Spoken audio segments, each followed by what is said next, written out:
What's up, guys? We're back. This is day two, episode number two, and these live streams. The purpose of it, the main purpose, is to show others that recovery is possible. That's the reason I'm doing this. I have a guest coming on today. His name is Steve Matthews. He's been sober a long time. He has a great story to tell. So just give us a second, while he gets on, and then we'll get started.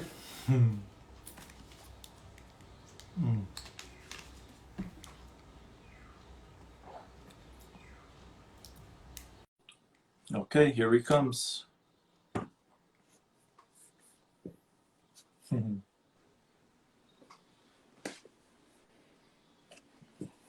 Connecting.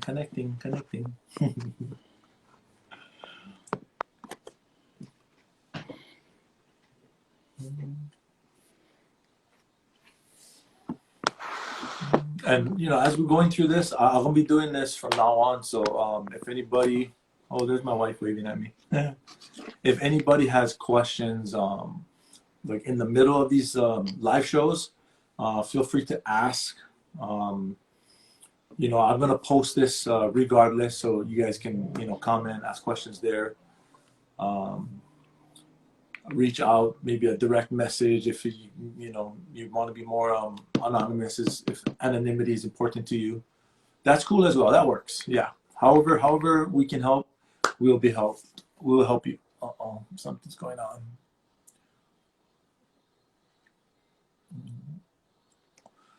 Okay. It's just waiting. Oh, bam! There he is. Took a little while to get on. Yeah, what's up, bro? Yeah, I know. It was like, it kept saying connecting, and then it said, "Oh, unable to join." Yeah, but so what's up, Steve? How's it going, bro? Good. The lighting's kind of dark in here. Let me put some light. Okay. Yeah, no worries. Yeah, it must be pitch black over there already. It's still sunny in California. Oh no, it's black over here. It's black over here. All right, a little better. All right. How are you? I'm doing good, man. How are you? How's it going? Good. I just got back from work a little while ago. I was lucky to get a little work in, which is nice on a Sunday, which I never did when I was drinking, by the way. Yeah. Cool to get up, not or anything. All right. Well, hey, man, thank you again, for agreeing to do this. I had this idea. It was literally last week, and I took action. This, when I got sober, part of the direction was go take action. So I don't know. I was always the action kind of person, even active in my addiction. I wasn't a big procrastinator, but anyways, I was mentioning before you came on that the purpose of these live streams or live shows is to show other people that recovery is possible. I mean, we got a lot in common. Like it's funny. Like in the big book, it talks about how our common peril, the problem brought us together, but that's not going to keep us together. It's the solution that we can absolutely agree upon. That's what holds us together. And it don't matter like where you are on the planet. If you're in recovery, you can totally identify. I speak the same language as somebody in recovery on the other side of the planet, and it's so amazing, man. Like how much my life has changed, and that's the message that I want to send out to anybody who's willing to hear it. So again, bro, thank you so much for doing this. When I put that I posted that message about I'm starting to go live. Like I was surprised, man. That just a lot of people started messaging me. I was like, oh man! So I got my calendar filled up for like a month already. It's easier. It's easier than like Zoom, because Zoom you got to go on and it's a pain in the ass. Yeah. And it's like right on. Yeah. Right.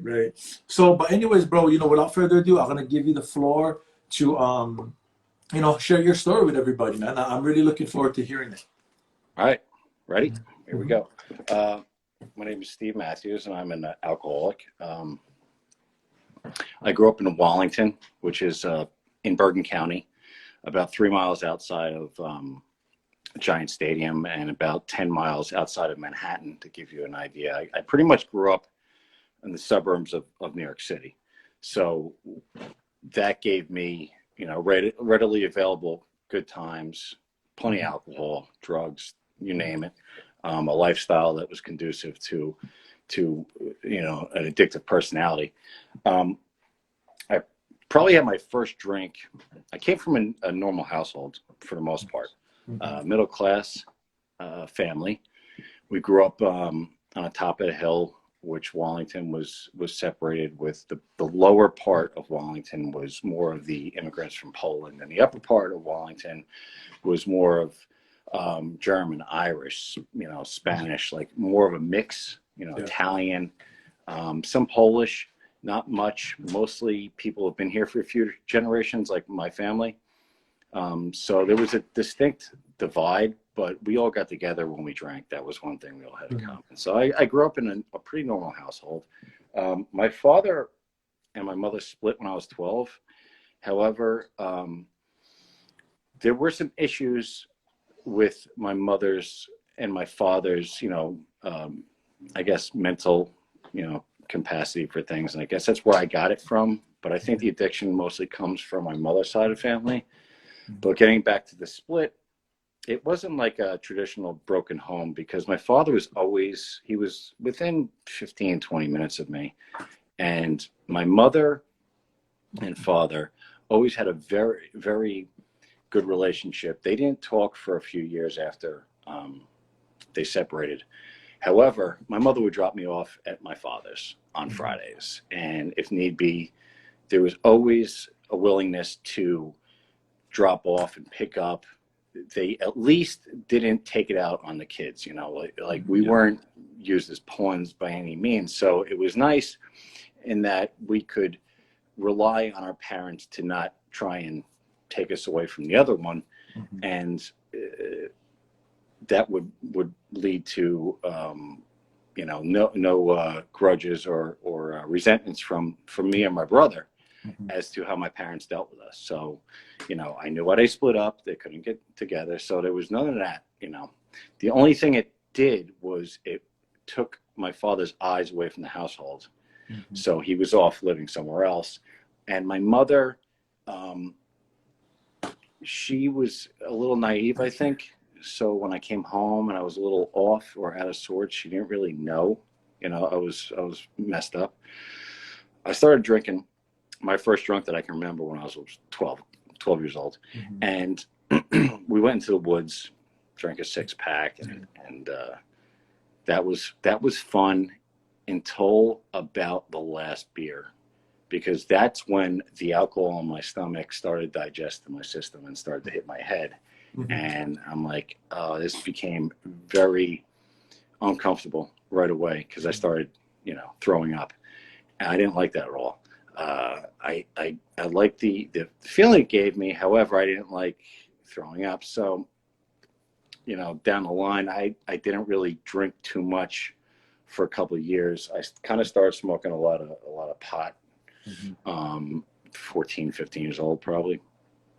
And then we drink once in a while on the weekends, but smoking was almost like every day, or at least twice a week, and the weekends. So that was a good amount of time that I spent smoking. And we would do stupid shit, like we'd start drinking and we'd start smoking, and then we'd get these tube socks and wrap around our hands and we'd box each other. We were nuts. We were psychopaths, but me and my friends, we just beat the shit out of each other.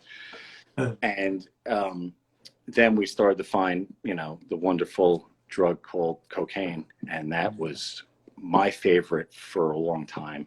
And that kind of fueled a lot of Friday and Saturday late nights as kids, sleeping over each other's houses and stuff like that. But skipping ahead to about 15 or 16 years old, we started to dabble into, cocaine and other drugs. And there was always alcohol. Alcohol was always there. See, alcohol was always like that snake oil, that elixir. It was there for the good times. It was there for the bad times. Alcohol always helped with the coming down off substances. It also helped in, the next day, helped you feel a little bit, better. So alcohol was always there for the start and the finish of all the occasions that we had, parties, whatever. Yeah. We had there was fights between towns at that time. It was big.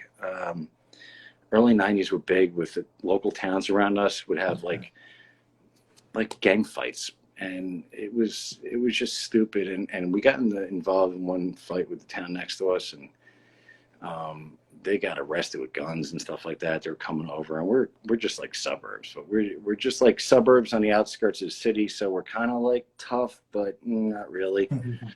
So fast forward to 17, 18 years old, I'm driving, and I'm pretty much the first person with a car. So we would go to the city and get like tons of marijuana, because in the city it's $5 and you can turn around and get rid of it for 10. Yeah. And I wasn't dealing myself, but we would get a group of people, put in money, and we would be able to take out what we wanted, like a cut, Yeah. So that was like the start of the criminal element that I got myself into. And we had the ability to go to the city at lunchtime because we were so close to the main thoroughfares and highways that went into New York City. So we could, come back to school, all schnookered up in the afternoon and still pass for mildly sober, and no one cared at that point. I mean, I remember going when I was in junior in high school, walking from high school to my friend's house and going to the bar, sitting at the bar and drinking with my book bag and my books in it. And that's the kind of town I grew up in, because Wallington had a ton of bars. It was all Polish immigrants. They never carded you. We got looked at one time. The bartender was like, "Come on, man, you're going to come in here with your book bag? Like it's making it really hard to, Yeah. But we got served, and then we'd go and do, what we wanted to do, and come back and, drink some more, because, cocaine was a hell of a drug, and you could go and drink a ton afterwards. Yeah. So two things happened my senior year of high school. One was I crashed my car on the way back after a football game. We went to the bar and we were drinking like spiritus, which is like a Polish grain alcohol. It's like Everclear. And I was drinking fire water. I think it was like red. So all the spiritus and the fire water and the beer, I come and I drop my friend off at the end of the night, and I take a turn too wide. So I crashed into a car. It was parked. Thank God no one got hurt. Oh. My friend hit his head on the, because he was like 6'4". He hit his head on the front of my car, and like where the visor comes down. There's like a little dip there. My two friends who were brothers, they bailed. They just took off and bailed. They went. I never saw them again until a month later, after everything died down. They were smart. My one friend was laughing, who hit his head. It was his block, so he just walked home. So now I'm like, oh man, no one came out of their house. There was no cops called. No one knew anything happened. I just drove away. And the car that was parked there was like an old Volkswagen Beetle with like a metal bumper. You couldn't even tell I hit it. My car is like totaled practically, frames bent, and quarter panels all messed up in the front. So I got home. I managed to get home, and I made it home, and no cops. I took all the back roads. My town's only a very small town, so I parked the car in the back, and I grew up in an apartment complex, so the back parking lot was hidden from anyone's sight. So what I did was I just went to sleep.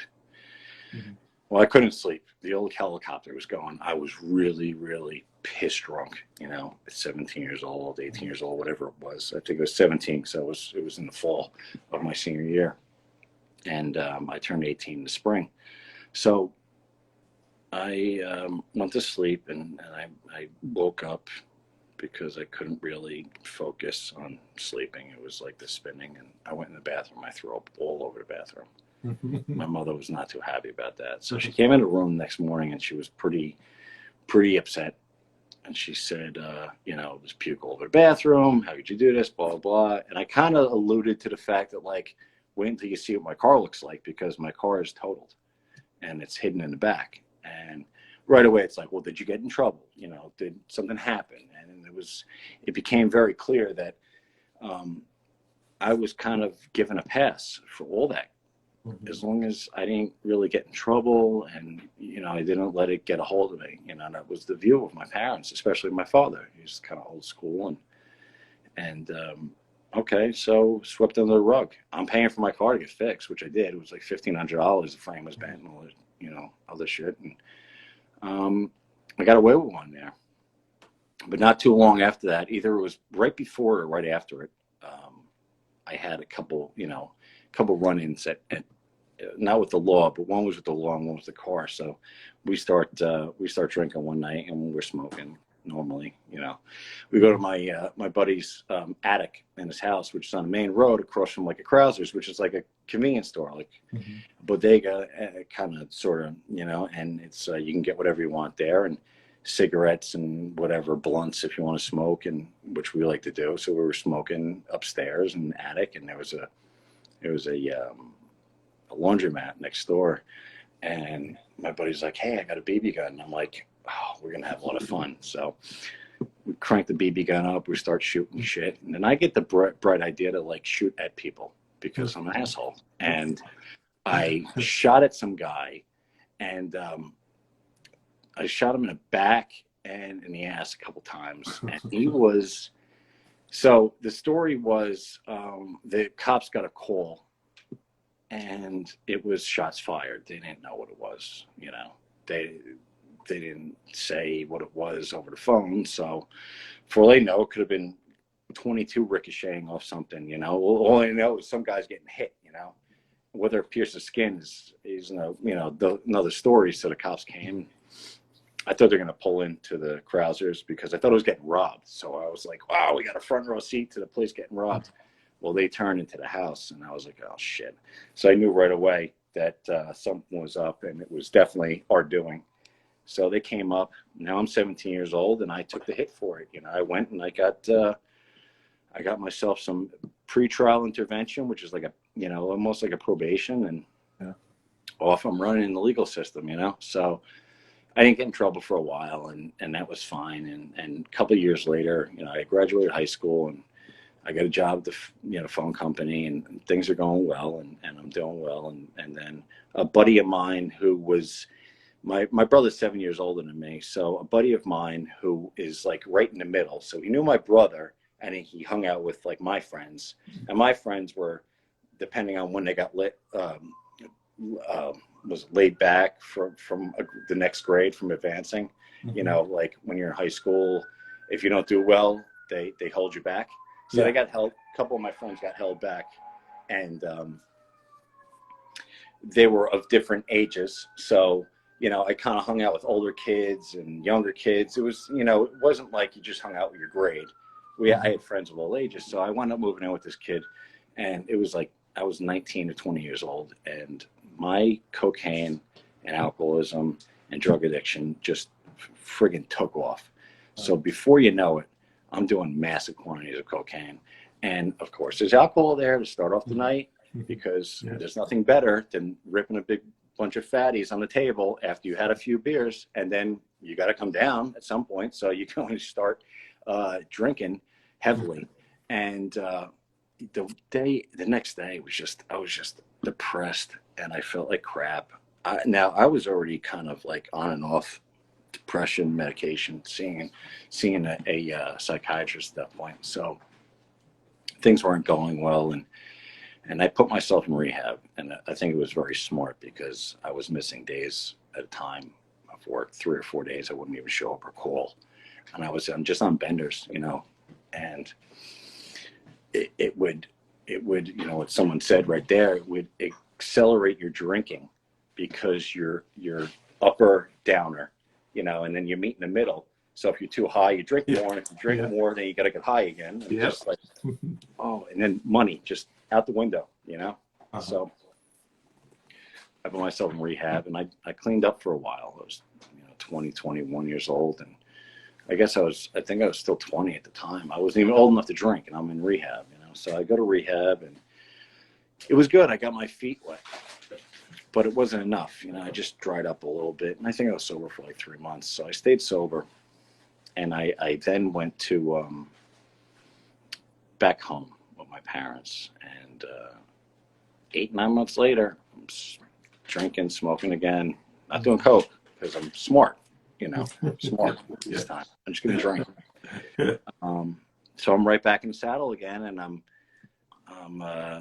I made a decision to move back in with the guy I was living with before, and he was kind of a drug dealer at this point, and he was dealing a lot, and I was partying. I was doing everything except coke. I wasn't into the painkillers yet, but I was into like the ecstasy and the whole night you could drink on all that stuff because it was all uppers. But I wasn't doing coke, so I was smart, you know. Yeah. So I would go out. I was bouncing at this time down in Hoboken, and I was drinking at work, bouncing. I'm supposed to be doing security there, and I'm drinking more than the people that are there because I know the head bouncer. He's my friend, so he just gives me rum and coke because I think that if I don't have an umbrella or a lime in the drink, they think I'm just drinking soda. And you could put whatever you want, Jack and Coke, rum and Coke. I'm getting really snookered up while I'm sitting there and watching people, and I'm like, I remember getting into a fight one time. A guy took a swing at me, and I just grabbed on like a headlock, because I knew how to fight. So, and I just went to the ground. I didn't hit him or anything like that because it's not your job, to hit people. But that was one night where I was probably drunker than the guy that took a swing at me. I got lucky, and that's bad. It's like I didn't have a firearm, thank God. I wasn't, officer of the law. But can you imagine getting pulled over by a guy who's drunker than you are, and he's giving you a test, sobriety test? It's just, So I'm back and forth in Hoboken. I'm working down the Seaside, which is a place down the Jersey Shore, and it's all like club kids, and that was a lot easier to work because the club scene was less fighting. The bar scene was a lot of fights. There was a lot of fights down in Hoboken. A lot of messy altercations. And I remember one kid wanted to go hit his girlfriend, and he had her by the hair, and he wanted to go punch her. And I grabbed him, and then he grabbed my bar card with his free hand. So now he's like caught in his girlfriend's hair because she's got a ton of hairspray. And now he's grabbing me instead of punching her, which is good. But now he's choking me because I have the bar card that doesn't release. I got my little ABC, like alcohol bureau, card on because you had to be registered.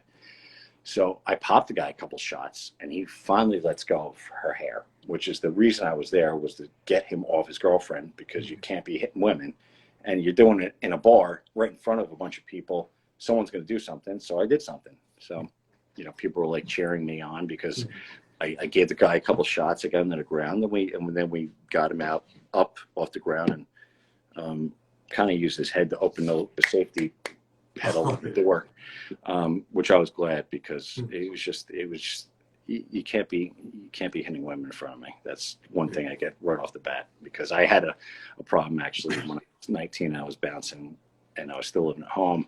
And before I moved out, my mother had came home from the laundromat down in the middle of the building, and some guy was arguing with her, and I went down there, and he got in her face in front of me, and I went up hitting him, and he put him in the hospital. And then we went to court because I called the cops because I didn't want any problems. I wanted to make it look like it was kind of like self-defense. She had to get her clothes out of the laundry room. So her son went down there, and the judge threw it out. He's like, it was actually a she. She said, you got into an argument in front of this guy, and you got in his mother's face, and you wonder why he hit you, So I'm throwing it out of court. So I got lucky with that one. But that was in the midst of all my other crap that was going on.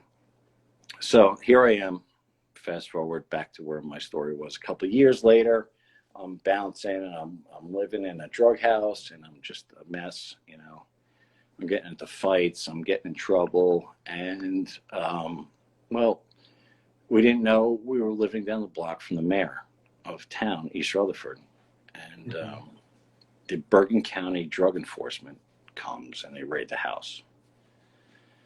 I got lucky because my buddy who was dealing had like a padlock on his door in his home. So I got lucky. I didn't have to really take a hit for it, So that was eye-opener. Now I have to leave the house, go back home. I'm really messed up at this point. I'm starting to like fall apart. I'm still holding it together a little bit, but I'm starting to dabble in devil's dust again, and my drinking I'm full-blown alcoholic. I don't know who I'm kidding. I'm smoking all day long at this point, even at work. And I don't know how I got fired. I kept my job, It's hard to get fired from that job, but I was really pushing it. I was really pushing it. So there's so many things that happened in that period of time before I was like 27 years old that, I mean, I had like 1,000 lives that I lived. I did, everything from like jujitsu to bouncing, working at the phone company. It was everything. I was heavily into lifting and stuff like that, and I was all jacked up on stuff, and I was all tatted out at the time to begin with. So I just added more recently, but I made sober decisions when I added them recently. Back then, I was just making poor decision after poor decision. I was living in a prison that I built myself. I've talked about it before. It's a narcissistic castle, I'd like to say, that I built. I built all these walls with my own selfishness to keep people out and to make sure that I was protected. My little mind, as the sicker I got, the thicker the walls got, and the more I would just almost yell out from the parapet or the top of the castle, yell out what what was ailing me that day. And I made sure that I got what I needed for that day. And meanwhile, I'm just sinking into a depression, living in my own little castle, my own little prison that I spent so much time building. And God, I remember just not wanting to wake up that day, countless times. It was bad, really bad. Suicidal thoughts. I remember when I was 27, I went out drinking, and I was taking painkillers and stuff like that. And I got home, and I started taking sleeping pills, and I used to chew tobacco. And I remember passing out backwards and on my bed, and the tobacco going into my lungs and basically suffocating me. So my liver wasn't properly producing enzymes to break down all the painkillers and the alcohol that were in my liver. And I passed out, and I went into I started going into a state of like eating myself alive, and I had a lot of muscle on me at that time, and the nurse said, thank God you had all that muscle, because your body basically ate it all, which I found out after. So I went to the hospital. I'm turning blue. I'm suffocating. I have chemical pneumonia. They put me under for 36 hours. I was on coma, medically induced coma, for 36 hours because my body was starting to shut down. And I woke up and I tried to stand up. I didn't know what happened. I got this big canister of lung butter and tobacco in it, just a pool of syrup. Ugh, it was disgusting. It was all coming out of my lungs. Oh. So now it's sitting in this tank next to me, so I can stare at it all day long. And I'm like, oh, I'm fine. I can get up. I go to get up, and I'm just like right in the floor, just smacked. Like I had no muscle, no energy in my legs, nothing. So, hey, can you get him water, please? Sorry. No, it's okay. My dog's thirsty.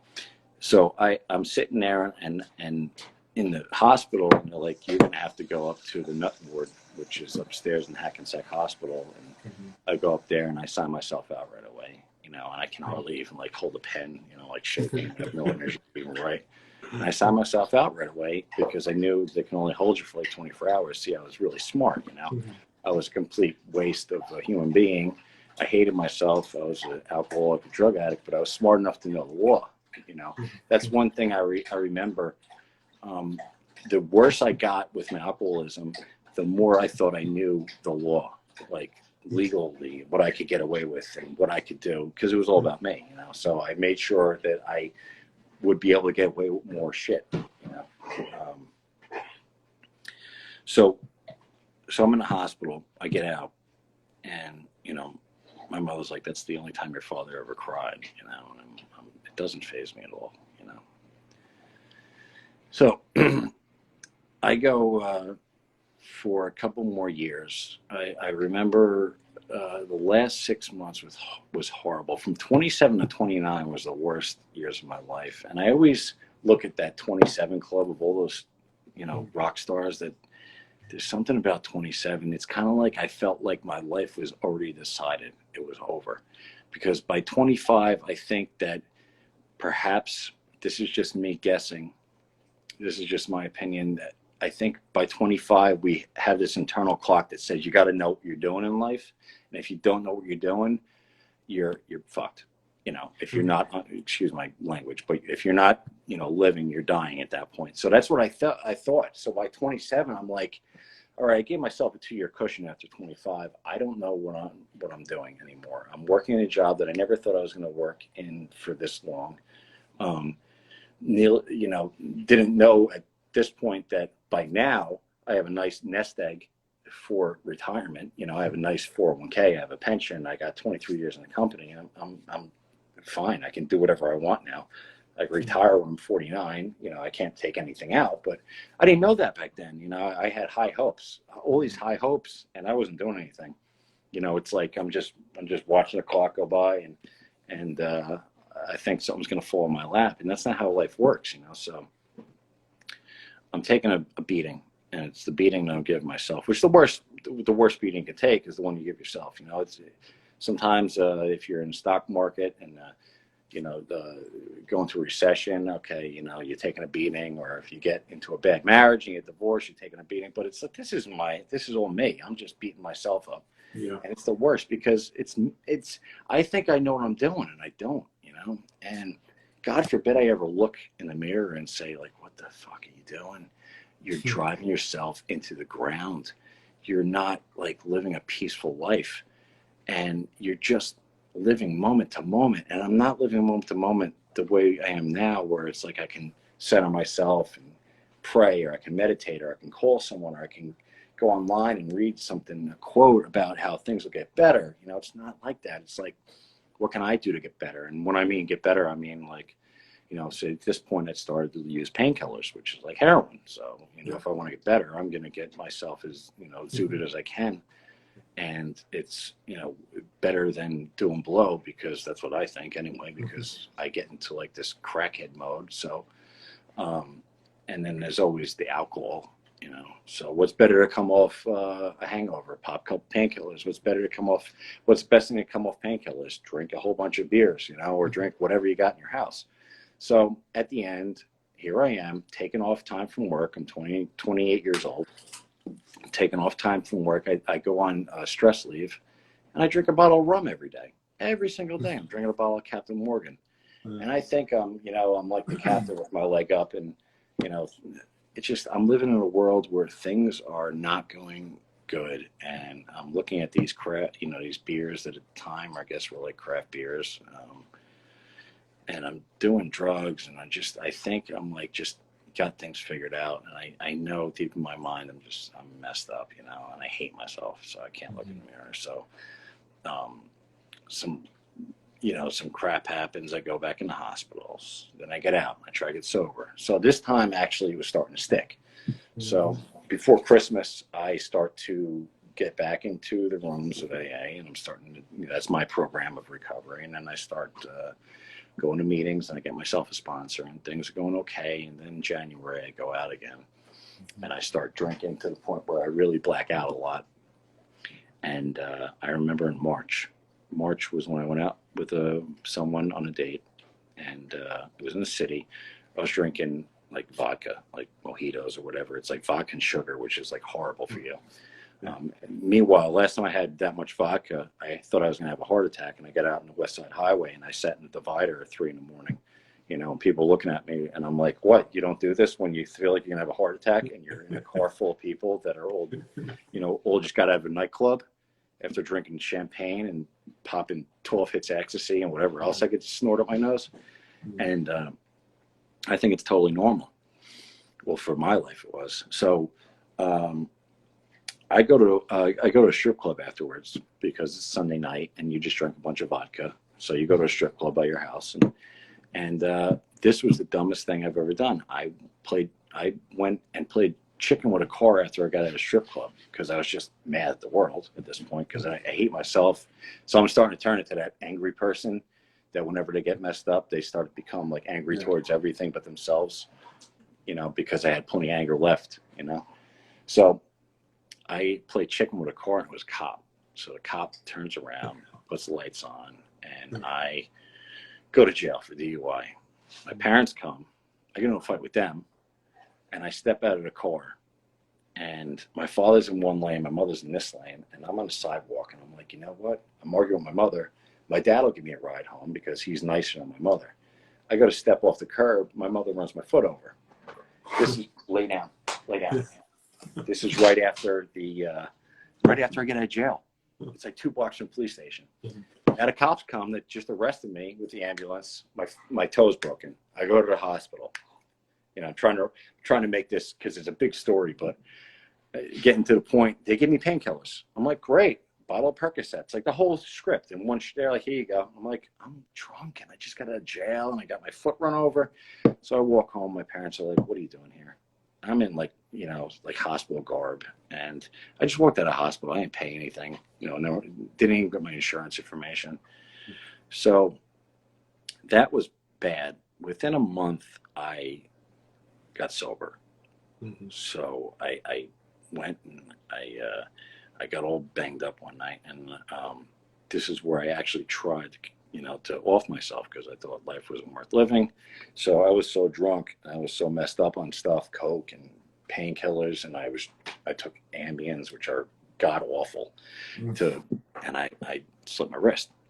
Both of them. I put the belt on, and I laid there, and I passed out from being so drunk and so tired and so depressed. And my parents found me the next day. There was blood all over the room, and I'm bleeding out.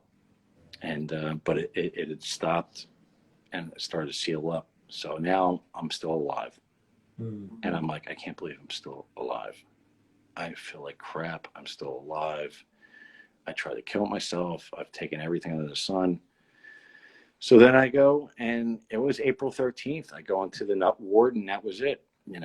So I got sober, and then May 25th or 26th, the day before, I guess it was, that little trap door, I got a resentment at a meeting, and I got mad at my sponsor, and I went home, and I'll show him. I took a bunch of friggin' sleeping pills that weren't mine. I had no business taking. It wasn't even nighttime. At least I could justify it. Like, all right, well, I took it to fall asleep, whatever, but nothing. So that was May 26th of 07. That's when I got sober. Was a couple of sleeping pills, yeah. And I've had such great rides since then. I've had a bunch of surgeries because I got old when I got sober. And so what happened was, when I got sober, I started to get athletic again. But I'm getting older now. So I'm doing things as the years go by in sobriety. I'm getting more athletic. I'm working out more. But my ligaments and my tendons are like, yeah, not going to happen, because I'm getting older and they get weaker. So I start to feel things now, and I start to tear things now. And I had a bunch of surgeries, and then you get the painkillers, and that was a fun ride. But I managed to stay sober through it all. And about 7 years ago, I went, moving and buying a place, which I never thought I was going to be a homeowner. Here I am owning a home, looking at my retirement. I'm 42 years old, and I'm like, I have things set up for when I get older. I just got to hold on and make it there one day at a time, going to meetings and working a program and coming on here and speaking as much as possible, which I do. And I got my, my podcast Stuck in the Attic, which is going pretty good. I'd actually like to have you on. I'm game, man. Definitely. Yeah. I want to have you on, and it's on Apple and everything else. It's on my Instagram page, but I've gone to it. I've listened to them before. Oh, really? How'd you like it? Good. Some are better than others. Some episodes are a little dry. Some are very emotional. Yeah, like anything recovery, like I let my eyes see it, my ears hear it. Anything recovery, that I can draw from and get something from, because I've heard people that's been sober for years, but honestly, some people, not everyone, some of them, it sounds like they're newcomers. It's like, what? I'm like, Some people, it's very like our thinking, our words expose the way that we think, no matter how much time we got or whatever, because like I've been sober almost 4 years, but I have about the same amount of recovery, at the same time. It's not like I've been sober this long, but my recovery is all the way down here. You know what I mean? Sometimes I wake up and I'm like, I'm in trouble if I keep thinking like this. Because I'm on day one. I feel some days I wake up and I'm just in a bad place. and it's like, I better like check myself, and call someone or do some inventory or something. Yeah. Because right now, like, I don't know if, I'm going to be sober tomorrow. So, and 13 plus years, it doesn't mean squat if you Right. are not on that beam. And I start thinking funny and getting a little squirrely, and it's not good, not good at all. So Yeah. I got, like, that's like you said, it's like sometimes it's just you fall off and you forget what got you here. Right. Or you think you can hold on because you're so strong now. But your mind doesn't work like that. Your mind adapts. My mind says to me that, like, because I think we have these built-in forgetters, one thing, and I think we also have these. I think that's instilled upon us since the dawn of time, because I think in order for a race to survive, our species actually survive, the human race had to, shelve bad ideas and thoughts and things that happened and kept on going, progressing. Yeah. And I think that goes against the mind of an alcoholic, because what it says is, okay, a couple of days have passed.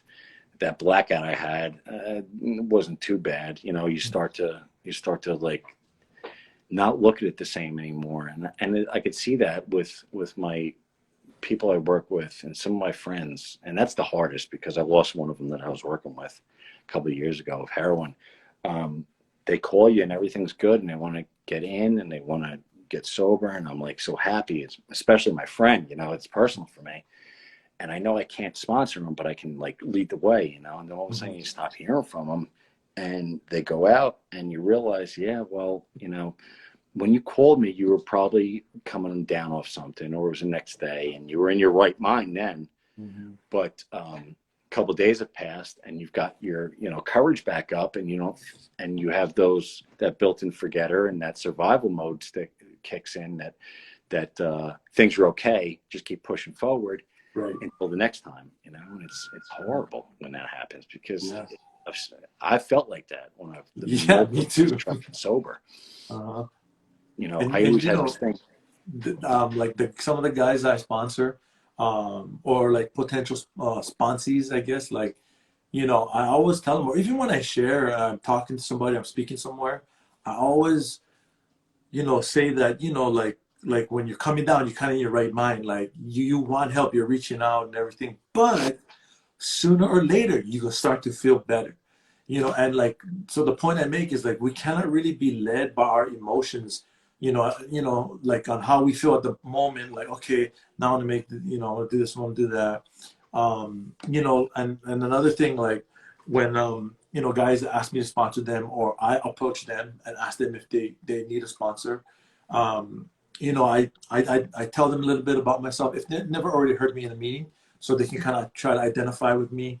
And some of them, they're like, wow. But I'm like, I always make sure I tell them, you know what, because you were talking about it earlier. I say, look, yeah, I've been sober almost 4 years, but it doesn't matter if I have 4 years or 40 years. Like, I will never, ever, as long as I live, be exempt from a relapse. Like, it's not like all of a sudden, like, for guarantee, like, it depends on me. Like, I'm the guarantee, like, it depends on what I do. If I, because the work continues after the 12 steps. It's not like that's it and then I'm done.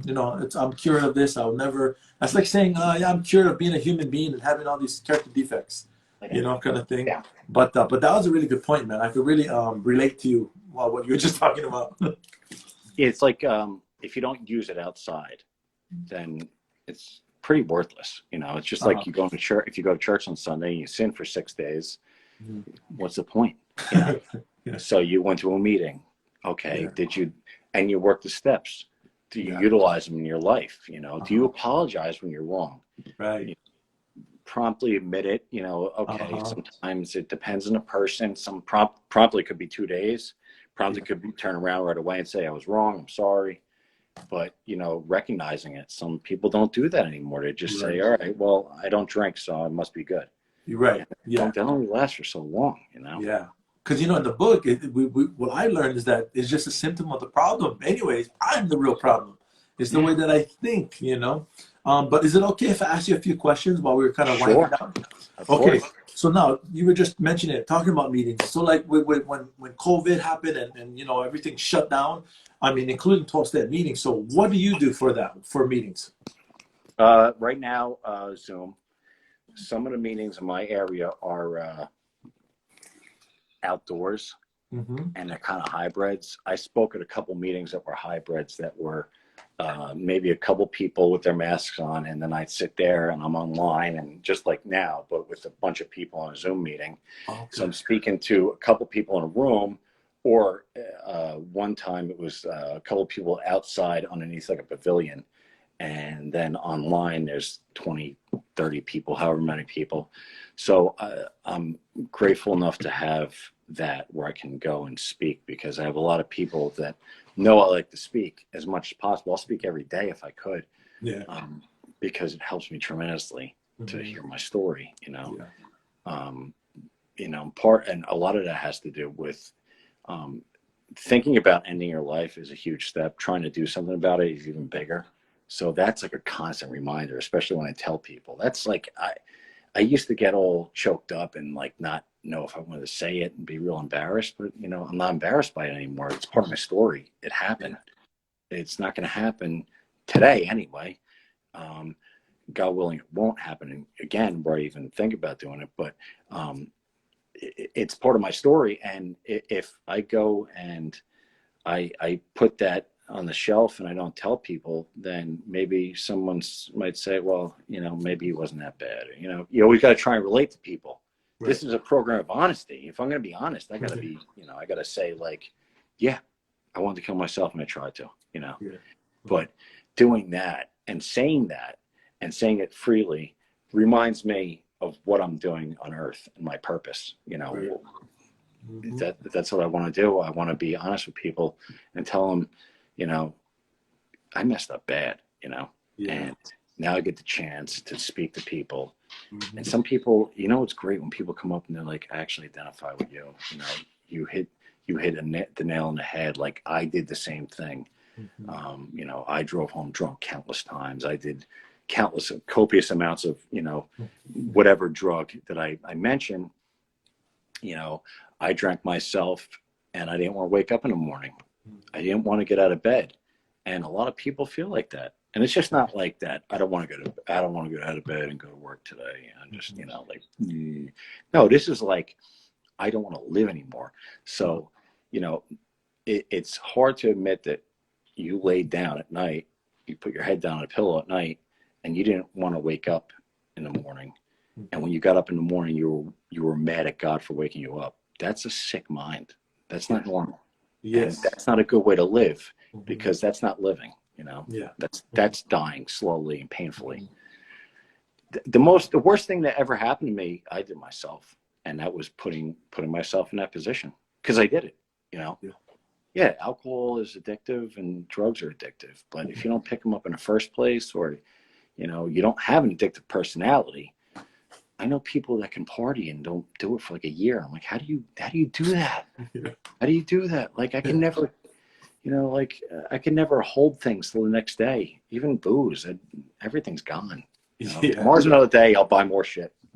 And then, you mentioned this a little bit when you were sharing, but the next question I want to ask you is, what's your views on like outside mental help, like professional help, like outside maybe 12-step programs and things like that? Yeah, do it. I for me personally, best thing I ever did. Yeah. I used to go to my doctor, and he used to call them episodes, because when I came in, I always had a new episode. I got my nose broken 3 times. So I broke my nose. Well, I didn't break my nose. Maybe I did, because it's my actions that led to it being broken. Somebody else broke it, and it probably deserved it.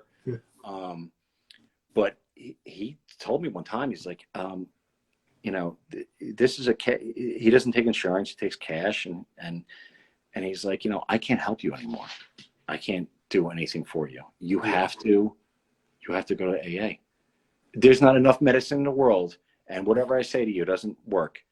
You don't admit your core problem is that you're an alcoholic, and you have to go to AA, because I can't help you anymore. I'm sitting there, I'm like, don't I pay you enough money to fix me? Like, and that's the selfishness. Yeah. I'm looking at someone else to fix me. I'm paying you $275 for an hour session. Fix me. That's what I'm paying you for. And it's like, no, you know, first of all, I'm not his boss. Second of all, you know, you can't fix something that just doesn't want to be fixed. You know, can you imagine trying to fix your car and every time you put the fan belt on, the fan belt shut off? All right, well, what do you want me to do? I mean, the car's not smart enough to go to AA, but it's basically the same thing. It's, you know, it's something that doesn't want to be fixed. So it's internal work, you know, but I found that like the medicine that I was taking for like my obsessive compulsive disorder or depression I was under got me to a point where I'd feel better. But once I drank, it even says on the bottle, it makes the symptoms of depression twice as bad. Don't drink and take your medication. I started doing that. And once I got sober, I'm like, wow. Then I realized like, okay, you can have both. You can get, you know, the big book is something that you can live your life by, but you can also go to a medical professional. You know, if you have cancer, you go to a doctor. Yeah. You know, it's, your brain is sick. It's messed up. Some are sicker than others. So what I would say was, if you need outside help, please go get it. I can't stress this enough because there's so mental illness, especially at the time of COVID. You know, it's hard enough to get the meetings as it is. Yeah. Not everyone wants to go online and you know, watch this or listen to a podcast. Or I know people that are like, I don't want to go on Zoom meetings. You know, I don't want people to notice that I'm on there or whatever. Who the hell? It's the same idea of going to a meeting and seeing someone that you know from work, or someone that was your teacher, you know, when you were in high school. Okay, great. You know, okay, the alternative is you can die slow, painful death. Yeah, Right. you know, and like even in Zoom meetings, you can change your name. You don't have to put your camera on. You can Yeah, be anonymous. You know, nobody can do. That's actually safer for somebody that anonymity is important. Because if you actually physically go to a meeting, they'll see you. You know, kind of thing. yeah.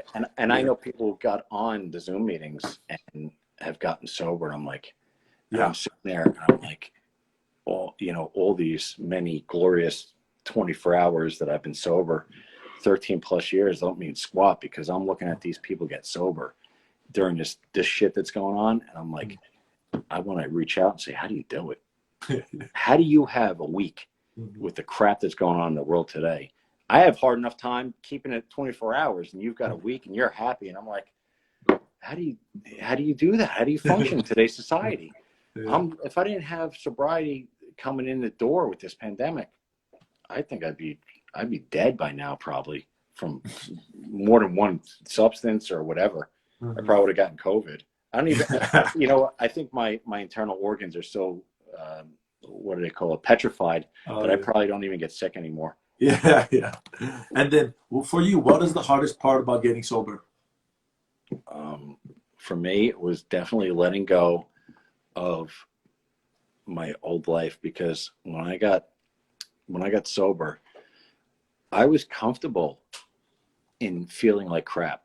There was actually a little bit of comfort in knowing that I didn't really ask too much from myself. And I didn't have to have society look at me like I was responsible. You know, being irresponsible is kind of like, it's painful for the person that's irresponsible because their life never works out. But on the other hand, then people don't have to expect anything from me. And I don't have to expect anything from me. Yeah. And letting go of that and saying, okay, now it's time to put on your big boy pants and go out in society and be like a responsible human being, was hard enough to do it without alcohol or drugs. And it was also hard to let go of it's really sick. And one of these days, maybe I'll figure it out. Why do people find comfort in misery? I don't know why, but I did it very well. And I'm letting go of that misery. Like it's almost like I got used to waking up and feeling like crap and not wanting to live anymore. And I have to let that go. You know, I have to be happy now. And it sounds like a great thing. Yeah, you want to be happy. I don't know how to be happy. I don't know how I'm going to feel when I'm happy. What if I get happy and I go drink because I'm so happy? What do I do with these new emotions? You know, you get this flood of emotions. There's one emotion when you're using. Yeah. Well, it's a mix of anger and sadness, to be honest. And when you're happy, it's a facade anyway. You So. know, for me, when I was just tweaking out by myself, just only cocaine, there was no alcohol because I'm too paranoid to just go out to my car and grab the bottle out or go to the store and buy one. And it's, you know, it's just, I was emotionless. Like I couldn't laugh, I couldn't cry, I couldn't even talk, you know, and I'm just sweating, you know, Hawaii is so hot. Um, but I can definitely relate to you. So we get time for one more question, bro. So I'm gonna ask you, so um, is your life hard, even though you're sober? Like, do you still get challenges? Yeah. Yeah. Yeah, I do. You still go through relationships the same way and heartache, and you still lose people in life, and you still, your job isn't always as secure as mine is, but I know, you know, through life's, you know, trials and errors that nothing changes. Like life doesn't get certain all of a sudden, you know, and I go through shit. I go through stuff mentally. I question my sobriety sometimes. I question my sanity. I think maybe I get a little too intellectual, and that's a dangerous area to be in. We all want to be smart. I want to be smart, but I also want to keep it kind of simple, which is hard because you know what kind of mind we have. You know, we can take off and run businesses and you know, do great things. But you know what? We can also think ourselves right into a drink again or a drug. Yeah. So I got to learn how to take my lumps still to this day and still make it through without overthinking a situation and thinking I'm in a worse, because that's one thing I do. I can think I'm in a worse position than I really am. And I don't know if that goes back to the days when I almost enjoyed being in a rough shape in life, you know. So I can go back there and say, well, here I am again, and you know, what do I do now? And it's like, I don't want to drink, I don't want to drug, but part of me doesn't, you know, part of me is like, do you really want to get better? Can you, you know, and that's where that it becomes like the phone becomes real heavy, you know, or the conversations, the words don't come out of your mouth like they used to. And no, I'll go online, I'll post something that seems inspirational, even though I'm full of shit and I don't feel that way at the time. And then I post it and I'm like, wait a minute, I posted it because I recognize those words and those words worked before. And then it comes out at me, it jumps out off the screen. Like I just posted something and I'm like, wow, I actually believe it. Because sometimes, you know, when people ask you how you doing, you lie and you're like, yeah, I'm doing great. And you're you know, dying on the inside. But who knows? You might get a reaction from someone and think, you know what, maybe my life isn't that bad. So it's not that you're full of shit. It's just that you don't see, or I don't see, I'm not full of shit. I don't see what's right in front of me until it literally jumps out on paper. You know? And then I realize, you know what, my life isn't so bad. Yeah. Kind of sitting pretty, actually. Well, you know what, Steve, thank you so much, man, for doing this. We definitely got to do it again for sure. I'll put you back down on my calendar, bro. But thank you so much, man. Again, I'll post this as soon as it's over. But I just want to thank you. I'm gonna just, you know, leave some closing remarks. But I'll speak to you again soon, Steve. Yeah, definitely. Okay, bro. You have a good day. Take care. Okay. Bye. Bye-bye. Okay, guys, real quick before I close this video, I just wanted to invite people who are sober in recovery that want to share their stories. You can reach out to me. You can shoot me a direct message, and I can mark you on my calendar. No problem. I love spreading the message of recovery to show other people that it is possible. You know, it seemed impossible for me, but look at my life today. I've been sober almost 4 years now, and life is good. So thank you guys again. This is episode 2. Next week, Saturday, I'll go live again with a new person. So you don't want to miss out either. So we'll see you guys then.